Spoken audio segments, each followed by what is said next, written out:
저희 지난주에 가족 그 단톡방이 있는데 카톡이 아니라 왓츠앱이에요. 큰아이가 그 기도를 부탁한다는 글을 보냈어요. 자기한테는 중요한 일인데 우리는 안 중요해요. 자기는 중요합니다. 그래서 기도를 부탁했기 때문에 아비의 마음으로서 축복을 하고 싶은 마음이 있어가지고 민수기 말씀을 읽어줬습니다. 근데 그것이 사실 아이에 향한 마음뿐만이 아니라 하나님을 바라는 모든 자들에 대해서 하나님께서 주시고자 하시는 그 축복이라는 것들을 기억하면 좋겠습니다. 그래서 제가 읽을게요. 영어로 안 읽고 한국말로 읽습니다. 여호와는 내게 복을 주시고 너를 지키시기를 원하며 여호와는 그의 얼굴을 내게 비추사 은혜 베푸시기를 원하며 여호와는 그 얼굴을 내게로 향하여 드사 평강 주시기를 원하노라. 아멘. 하나님께서는 우리에게 이렇게 복을 주시길 원하시는 거예요. 그래서 이 땅 가운데 예수님을 보내주셔서 하나님 나라를 시작하셨잖아요. 그 하나님 나라를 그럼 어떻게 다스리실까? 라는 생각들을 좀 할 필요가 있습니다. 왜냐하면 우리가 예수를 믿는 순간 그 하나님 나라에 속하는 그 역사들이 일어나는데 우리가 이 땅에서 태어나서 자라는 가운데 자꾸 오해를 해요. 그 오해하는 것들이 교회에서 신앙생활은 가운데 아니면 우리 가정 가운데 많은 실수들로 이어지기 때문에 우리가 하나님이 어떠한 분이신지 잘 이해하면 좋겠습니다. 특별히 오늘 예수님께서 오늘 본문은 뭐냐면 포도원의 일꾼들 비유를 드셔가지고 가르쳐 주시는데 많은 사람들이 이걸 통해서 깜짝 놀라요. 왜냐하면 자기들이 알고 있던 좋다, 정의의 개념, 선하다의 개념과 매치가 안 되는 거예요. 따라서 어떤 것들을 하나님께서 베푸시고 있는지 이해하는 것들이 필요하고 그 가운데 우리가 속한 자로서 살아갈 수 있기를 축복합니다. 먼저 시작하면서 예수님께서 천국의 비유를 드시는 거죠. 1절에 보면 천국은 마치 품꾼을 얻어 포도원에 들여보내려고 이른 아침에 나간 집주인과 같으니. 자, 천국을 비유하신 거죠. 어디가 천국이죠? 자, 1번 품꾼, 자, 2번 포도원, 3번 집주인. 어떤 거겠습니까? 잘 안 들립니다. 그래서 여러분들 혹시 답을 엉뚱하게 말했다 하더라도 제가 전혀 안 들려요. 포도원은 구약 성경 보면은 이스라엘이라는 나라를 비유하는데 종종 사용했습니다. 그래서 이사야 선지자, 에레미야 선지자, 심지어는 호세아 선지자도 이스라엘을 포도원으로 종종 비유를 했는데 당시 그 팔레스타인 지역에 포도원이 많아요. 포도 열매가 중요하잖아요. 또 그 열매를 따가지고 잘 밟아가지고 삭히면 사람들에게 기쁨을 주는 뭐가 되죠? 너무 좋아하지 마시고 어쨌든 사람들한테 너무 필요한 것들을 주는 거죠. 특별히 그 열매를 얻기 위해서는 심어야 되고 잘 돌봐야 돼요. 그리고 그 열매가 점점 커지는 모습을 통해서 우리는 하나님 나라가 이 땅 가운데 심겨져서 커져나가는 모습을 충분히 그려올 수가 있죠. 근데 오해하는 것들은 뭐냐면 만약에 그렇게 하나님 나라를 어떠한 것 하나로만 생각하면 오해해요. 만약 하나님 나라를 장소 하나로만 생각하면 오해죠. 바로 우리가 예수를 그리스도로 믿는 사람들 가운데 하나님 나라가 시작됐고 또 그 사람들이 누리는 기쁨들이 하나님 나라에 속한 거죠. 또 무엇보다도 그 하나님 나라에 하나님이 계셔야지. 하나님이 하나님의 방식대로 다스려야지. 거기가 하나님 나라잖아요. 그래서 1절에 보면 하나님 천국은 집주인과 같으니 중간에 다 빼면 그거죠. 천국은 집주인과 같다. 포도원 주인과 같다라고 설명을 하고 있습니다. 그래서 이런 여러 가지 면에서 설명하고 있는 것들을 이해할 필요가 있습니다. 자, 그럼 품꾼들은 누구겠습니까? 제가 답하는 게 속 편하죠. 하나님 나라를 확장하려고 수고하는 사람들을 말합니다. 근데 이 품꾼들이라고 영어로는 레이버러라고 표현을 하는데 일하는 사람들은 고대에 여러 종류가 있습니다. 한 종류만 아니에요. 굳이 종이라고 하면 종도 노예가 있었고 종이 있었어요. 한국도 마찬가지입니다. 무슨 얘기냐면 여러 가지 기준으로 나눌 수 있는데 돈을 받느냐 안 받느냐에 따라 내가 돈을 받으면 머슴. 그래서 연말에 세경을 받습니다. 오늘날로 굳이 치환하자면 연봉을 받아요. 이걸 머슴이라고 하죠. 영어로 얘기하면 서번트라고 표현할 수 있습니다. 그래서 예수님께서 제자들을 부르실 때 특별히 베드로, 야고보, 안드레 부르셨을 때 그 사람들이 뭘 놓고 왔냐면 아버지랑 배랑 품꾼들, 머슴들을 놓고 예수님을 쫓아갔다는 사실을 좀 볼 수가 있죠. 자, 그러면 돈을 안 받고 일하는 사람들은 종, 노비, 노예 이렇게 표현을 합니다. 그래서 슬레이브라고 표현하죠. 이런 사람들은 당연히 일하고 돈 안 받는 게 당연한 거예요. 뭘 일했는데 내가 뭘 받아요. 보수를 바라면 안 돼요. 그래서 누가복음 17장 10절에 이렇게 얘기합니다. 주인이 명령을 한 걸 듣고 일하고 온 사람들입니다. 이렇게 말합니다. 우리는 무익한 종이라 우리가 하여야 할 일을 한 것뿐이라. 이건 종이란 얘기죠. 주인이 명령했으면 보수 안 받고 일하는 거. 자, 여기서 질문합니다. 그리스도인은 종입니까? 머슴입니까? 설마 주인이 되려고 아둥바둥 하시는 분들 있는 거 아니죠?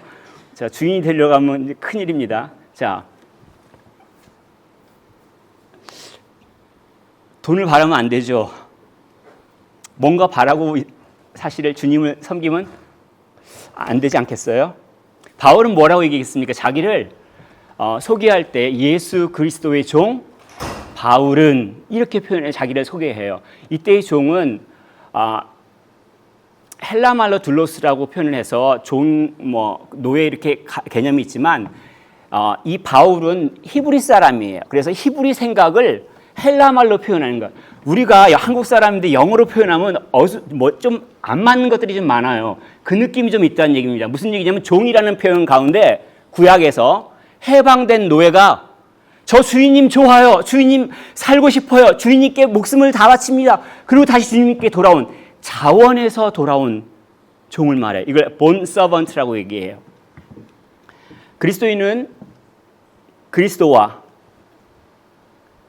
돈을 바라면서 관계를 맺는 게 아니에요. 뭔가 바라면서 관계를 맺는 게 아니에요. 사랑하기 때문에 그 주님을 섬기고 또 그 주님의 자녀들을 섬기는 겁니다. 이 관계가 그리스도인과 또 그리스도인 간의 관계를 설정합니다.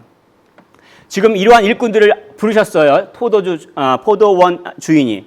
근데 특이한 것은 한날 한시에 부르지 않고 다 다른 시간에 부릅니다. 예를 들면 이른 아침 1절에 불렀다는 얘기인데 이건 추정하길 오늘날 오전 6시 정도, 옛날 그 한국에서 일할 때 보면 그 정도쯤은 일어나서 해야지 일할 수 있죠. 자, 그런데 거기서 멈추지 않고 제3시, 오늘날 9시를 말합니다. 오전. 6시, 9시, 12시, 오후 3시를 말합니다. 언제까지 부르냐면 11시까지 부릅니다. 오늘날 몇 시겠습니까? 계산 안 되시는 분을 위해서 오늘날 오후 5시입니다. 자, 6시면 일이 끝나요. 해가 그 정도쯤 지니까. 1시간 당겨놓고 부른 거예요. 아니, 주인은 왜 하루 종일 사람을 부릅니까? 아침 새벽 6시부터 불러가지고 9시에 부르고 12시에 부르고 3시에 부르고 심지어는 다 끝나기 전 5시에 가서 불러요. 만약에 우리가 최소로 투자해가지고 최대한 많이 가지려고 한다면 미니멈 인풋, 맥시멈 아웃풋 이렇게 얘기하잖아요. 그렇게 한다면 우리는 이 땅 가운데서 잘 사는 사람들이죠. 소위 말하는 장사치예요. 좋게 얘기하면 자본가예요. 자본을 어떻게 사용할지 아는 거죠. 근데 안타깝게도 교회도 그런 사람들이 있습니다. 최소한을 투자하고 최대한을 얻으려고 하시는 분. 근데 그게 그리스도의 모습이 아니라는 걸 기억하십시오. 절대 아닙니다. 지금 여기 주인은 뭐냐면 그것과 상관이 없으신 분이에요. 주인의 관점은 오직 사람을 부르는 것. 너 와서 포도원에서 일해라. 너 와서 포도원에서 일해라. 너도 와서 포도원에서 일해라. 시간과 상관이 없어요. 나중에 돈은 똑같이 줄 거 아니에요. 돈 생각하면 아까워가지고 어떻게 5시에 가지고 1시간밖에 안 나오는데 너 와서 일하고 돈 받아가 이렇게 할 수 있어요. 돈이 관심이 없으신 분이에요. 왜냐하면 사람들을 일시키려고 그러는 거죠. 5시에 불러가지고 일하는 사람들은 1시간 일하려고 갑니까? 주인은 왜 그렇게 부를까요? 그리고 그때 5시에 불렀던 사람들은 우리가 짐작할 수 있는 게 뭐냐면 뛰어난 사람은 아니에요.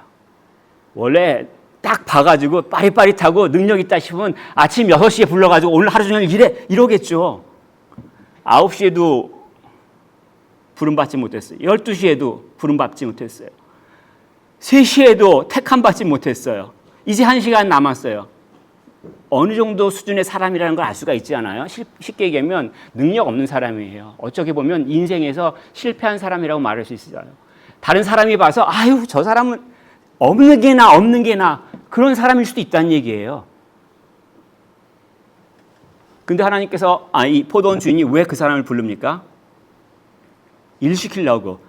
노엘에서요? 아니죠.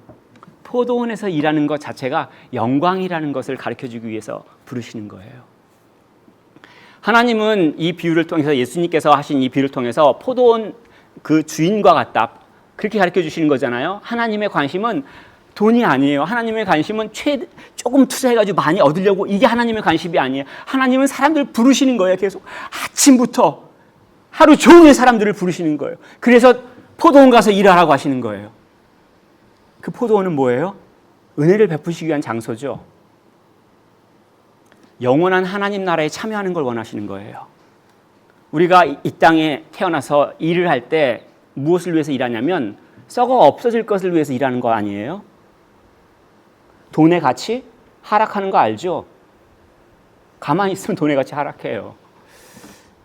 썩어질 것이 아니라 영원한 가치를 위해서 죽지 않는 것들, 썩지 않는 것을 위해서 일하라고 말씀하셨잖아요. 그래서 부르시는 거예요.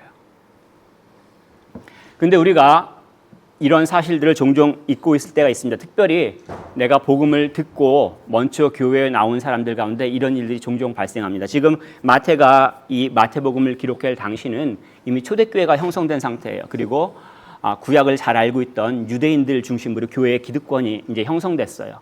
근데 그러한 유대인 출신 그리스도인들이 그렇지 못한 이방인들을 출신 그리스도인들을 향해서 텃세를 부리기도 하고 또 심하게 말하면 차별을 하기도 하죠. 그런 상황 가운데서 지금 예수님께서 무엇을 가르쳐 주셨는지 알려주고 계시는 거죠.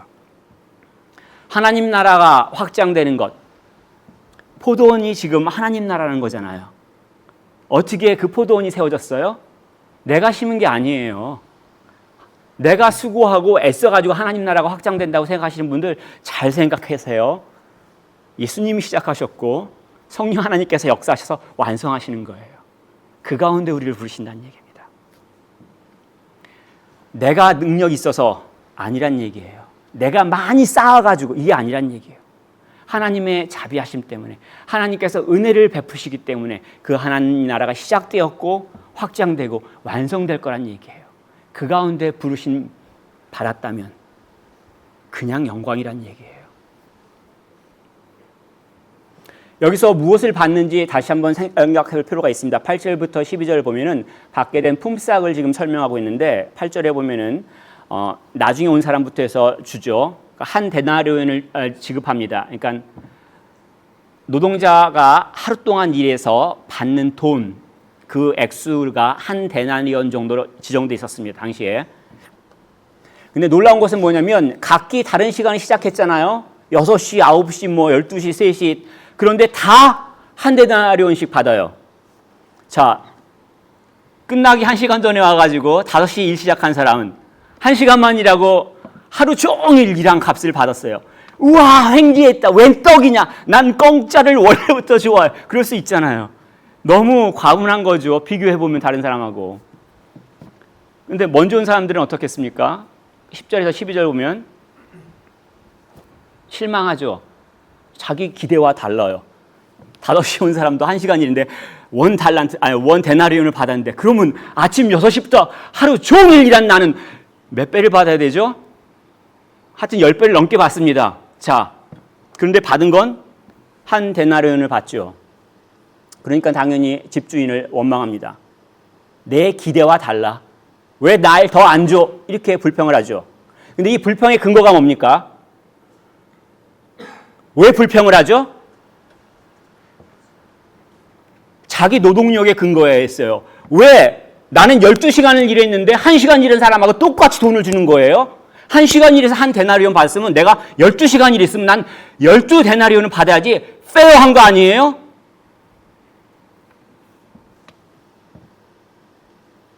기준이 자기가 한 거예요.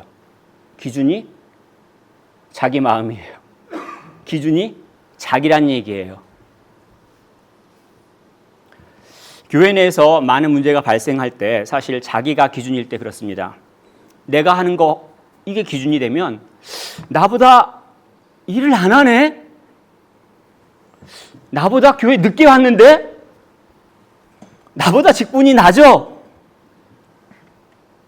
에이, 내가 잘났다. 이 말을 참아 못하니까 내가 더 높아. 내가 더 오래 다녔어. 뭐 이런 소리를 하는 거잖아요. 그 본질은 자기가 기준이라는 얘기죠. 예수님께서 하나님 나라를 시작하셨고 교회를 세우시는데 그 예수님께서 만드시는 하나님 나라 가운데 무엇을 기준으로 세우냐면 자기 자신을 기준으로 세우는 거예요. 지금 무슨 짓을 하고 있는지 이해할 수 있습니까? 하나님 나라의 자기가 기준일 때 그 하나님한테 어떤 일을 하고 있는지 이해하실 수 있어요?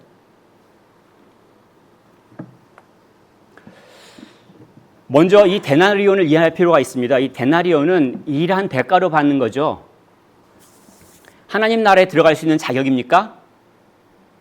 아니에요. 만약 여기서 헷갈리시면 정말 힘듭니다. 내가 일해서 받는 이 한 데나리온은 내가 하나님 나라에 들어갈 수 있는 자격을 말하지는 않아요. 이미 포도원에서 이러고 있잖아요. 포도원이 뭘 말하고 있습니까? 하나님 나라. 하나님 나라 안에서 이미 일하고 있어요. 근데 뭘 하나님 나라에 들어갈 수 있는 자격을 얻는 거예요? 아니란 얘기죠. 뭐겠습니까? 하나님 나라를 확장하는데 수고한 대가라는 얘기죠.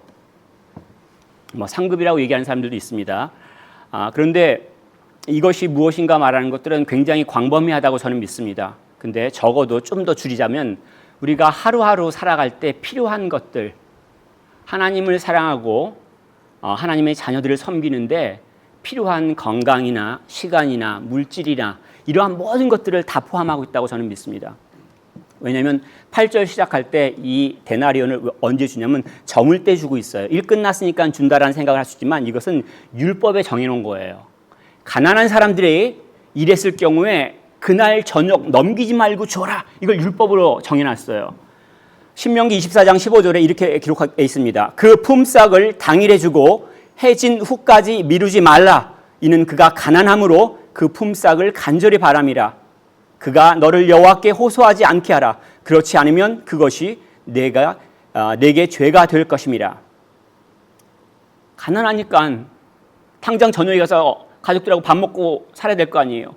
그게 필요하다는 얘기예요. 그래서 하나님을 사랑하는 자들, 하나님을 섬기는 자들, 하나님의 자녀들 섬기는 자들에게 필요한 것들은 하나님께서 주셔요. 그 섬기는 자들은 그러면 어디에 관심을 둬야 되겠습니까? 제가 12시간 일했어요. 1시간 일한 사람이 한 데나리온 받았으면 저는 12데나 이런 거 신경 쓸 필요가 없어요. 하나님께서 내가 살아가는데 충분한 걸 주신다는 얘기예요. 그리고 오히려 포도원에서 무슨 일을 하고 계세요? 일 안 하시나요? 포도원에서 일해야 되죠. 열매를 맺을 수 있도록 거름을 주고 열매를 따고 나중에 그 열매를 따가지고 어떻게 합니까? 주인 만나야 될 거 아니에요. 저 주인님, 저 열매 이만큼 땄습니다. 우와, 많죠? 이 소망 가운데 이 기쁨 가지고 살아가기를 원하시는 거예요. 이러한 축복들을 우리 모두가 누릴 수 있기를 축복합니다.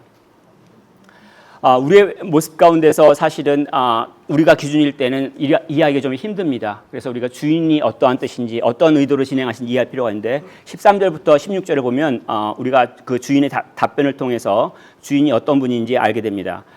13절에 보면 그 불평하는 사람, 노동자가 왜 나는 12시간 일했는데 저 사람하고 똑같이 한 데나리온 줘. 자, 이거 요즘 말로 말하면 뭐라고 말합니까?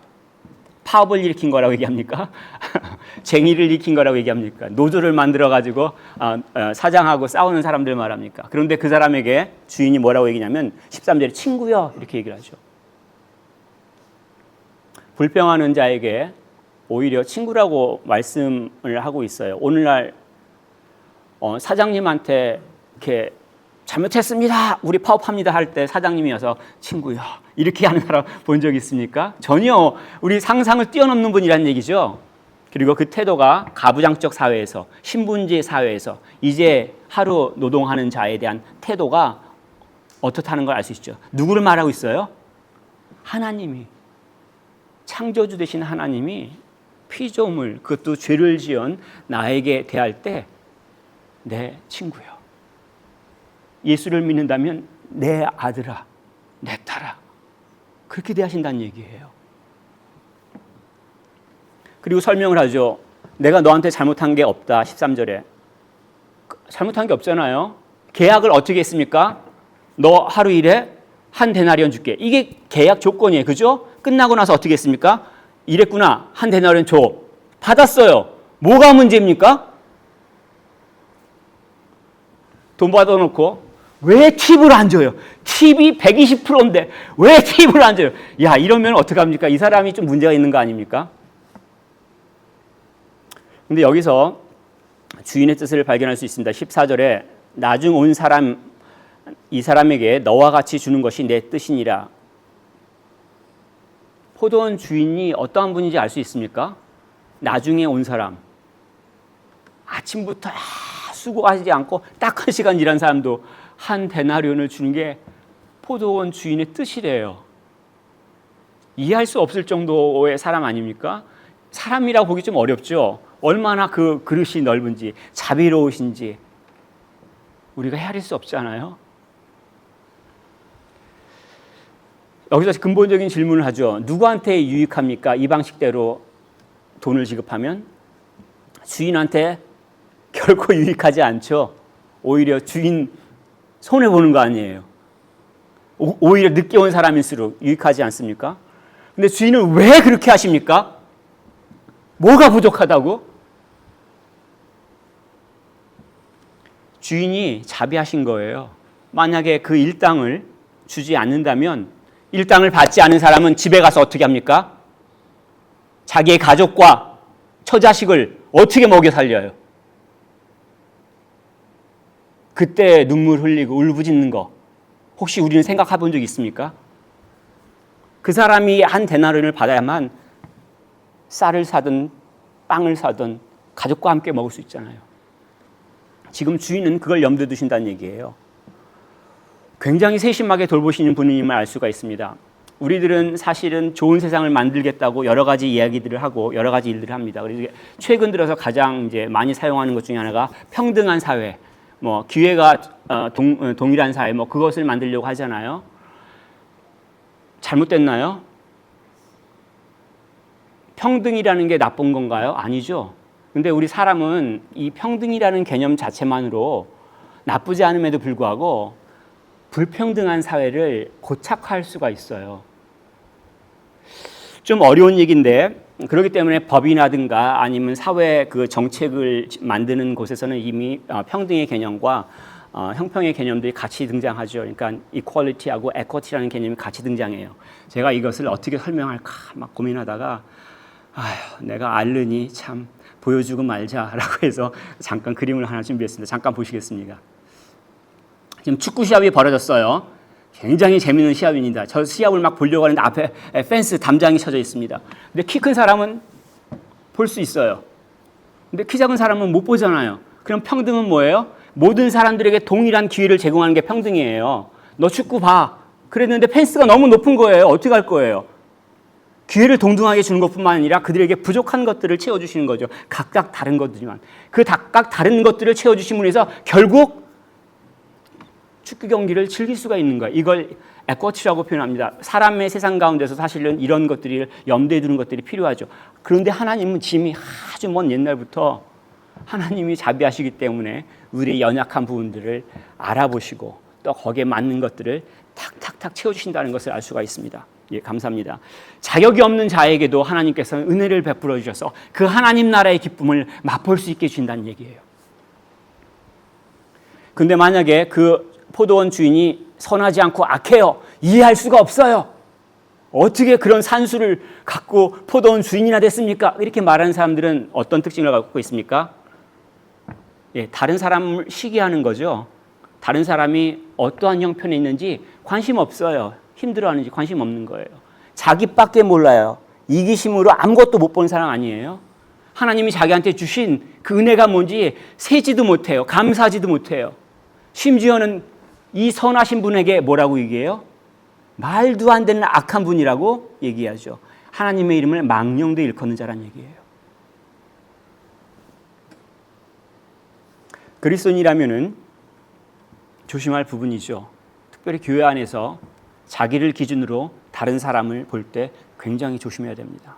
그렇지 않을 때는 나중된 자가 먼저 되는 것들을 보게 될 거예요. 그건 경고입니다. 예수님께서 포도원 일꾼의 비유를 들어주셨습니다. 각기 다른 시간에 일을 시작했는데 모두 똑같은 품삯을 받는다. 이걸 통해서 무엇을 말씀하고 계시냐면 하나님께서 선하시다는 얘기예요. 그 하나님께서 은혜로 하나님 나라를 만들어 가신다는 얘기예요. 그 나라 가운데 참여하고 수고하는 자들에게 하나님께서 다 살펴주시고 필요한 것들을 맞게 채워주신다는 얘기예요. 우리의 능력으로 하나님 나라를 이루는 건 아닙니다. 그럼 우리는 어떻게 되냐면 교회에서 하나님 앞에 겸손해야죠. 내가 제일 그럴 수 없잖아요. 하나님께서 주신 은혜를 헤아려 본다면 우리가 어찌 그렇게 소리를 칠 수가 있습니까? 주신 은혜에 감사해야 되죠. 내게 주신 은혜. 무엇보다도 복음을 알려주셨잖아요. 아무하고 비교할 수가 없잖아요. 그 가치를. 그리고 하나님께서 부르실 때 언제든지 예 하고 와야 되죠. 혹시 아직도 5시에 부름받고 포도원 와가지고 1시간 일하고 한 데나리온 받았다고 땡 잡았다고 생각하시나요? 뭘 놓치고 있습니까? 아침부터 땀을 흘리며 수고하며 열매를 따서 주님 앞에 보여드리려고 하는 그 마음, 행복한 마음, 그 기대감, 그 시간들은 어디에 있습니까? 하나님을 사랑하는 자들, 수고하는 자들에게 이런 은혜를 주시길 원하세요. 우리가 하나님의 뜻을 발견하고 그 즉시 순종할 때 주시는 그 하나님 나라의 축복이 여러분들 모든 심령들 가운데 또 저와 또 온라인상에서 함께 참여하는 모든 심령 가운데 넘치기를 축복합니다.